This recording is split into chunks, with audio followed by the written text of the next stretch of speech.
This is Gina Versa from the Waffle Press podcast. I'm here with Gary Lockwood, who is most famously Gary Mitchell in Star Trek, the original series, and you were in 2001: A Space Odyssey. In regards to that, can you talk a little about working on some of the sets on 2001, which were huge? Well, yeah, they absolutely were. The first one I ever saw was at Pinewood, and that was the space station where William Sylvester meets the Russians, and they talk about the potential something on the moon, but the Americans have set up some sort of screen, you know what I mean? Mm-hmm. And that was at Pinewood Studio. And then there was also, and I wasn't working then, I was just arrived there, and Stanley wasn't ready for us yet. So I was in Europe, so rather than go home, I went down to Rome for a couple of weeks. Then I also saw the excavation for the moon base on Clavius. That was on another. And then eventually I was on my own set where the huge centrifuge was. And I mean, all the other things were, imposing and beautiful and interesting. But the centrifuge was, in my opinion, the true work of art. Right. It was about 65 feet high. It weighed, I think, several tons. Mm-hmm. And it was two pieces. And it worked a little bit like an electric motor. The guy threw a switch and it was like dialing up an electric motor. And it started to rotate at, I think, 3 or 4 knots. And it was 2 halves. And all the outside of it was 16 millimeter projectors because, they were supposed to be TV screens, but film and TV don't add up, they don't jive. So they were all 16 mil, and the lights blew, and they had to be always rewound and restarted. And so it was a very, very difficult shoot. Right. Now, I may be mistaken, but I believe it was your character that's doing the jogging and the... No, you're right. Okay. Yeah, that was me. How was it like doing that stunt? Because that's, I think, one of my favorite scenes in the film. What was it like? It was like, spring training in football when I was in college at UCLA. Yeah. Oh, you were a football? Yeah, I played football at UCLA very briefly. And changing gears here, Stanley Kubrick is, he's probably one of the greatest living directors of all time. Probably. Well, well, in my opinion, he is. Wait a minute. Okay. I'm going to clarify that. I don't think there's any case other than that he was. I mean, if you look at everybody's body of work, I mean, who's got that? No one. No one. Yeah. I mean, the proof is in the pudding, right? Mm-hmm. Do you have a favorite story you have working with him on the set of 2001 that you could say? Well, I have a lot of stories. Here's a fast one. One day, he's also we like to gamble on sports and stuff. Mm-hmm. So one day he said, Muhammad Ali's fighting Henry Cooper, and Henry Cooper was the heavyweight champion of England. And he said, I'm thinking of, and everybody in England bets on everything. I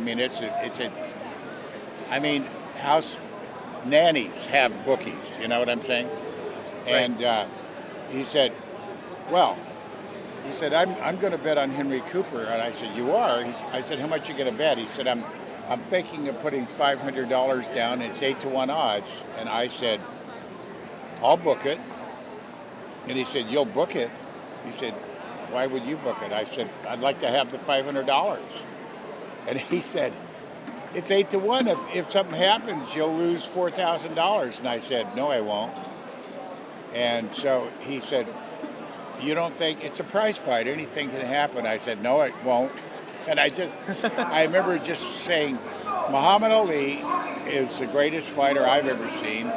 I kind of boxed a little bit in my day, and I just said, there's nobody that good ever. And, and unless he decides to tank it or do something weird, I mean, there's no way. Right. And so anyway, the day before the fight, I said to Kubrick, did you finally ever wager? And he said, no, I didn't.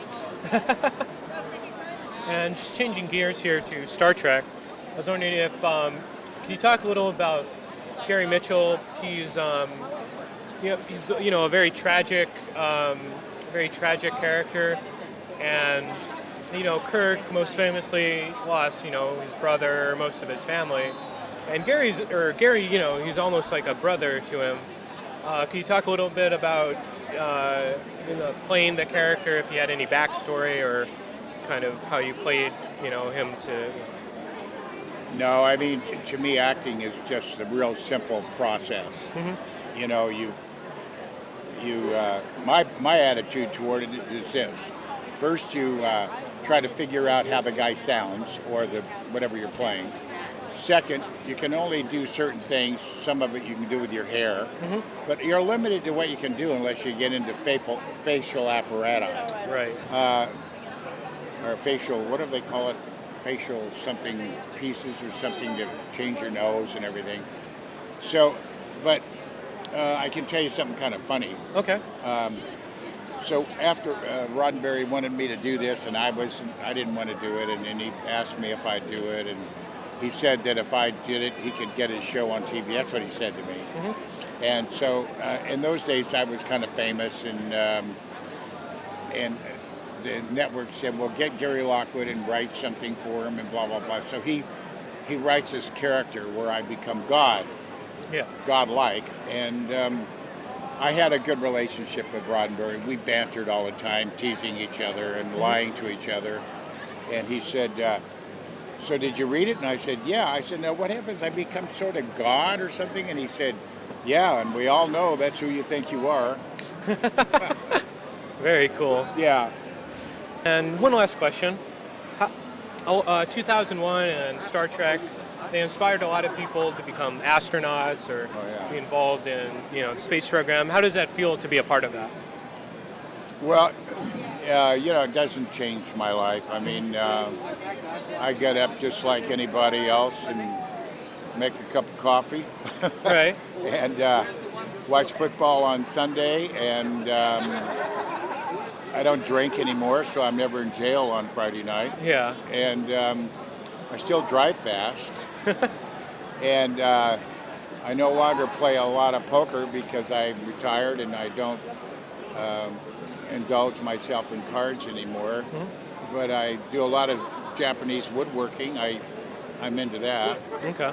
And I'm writing my biography. Oh, wow.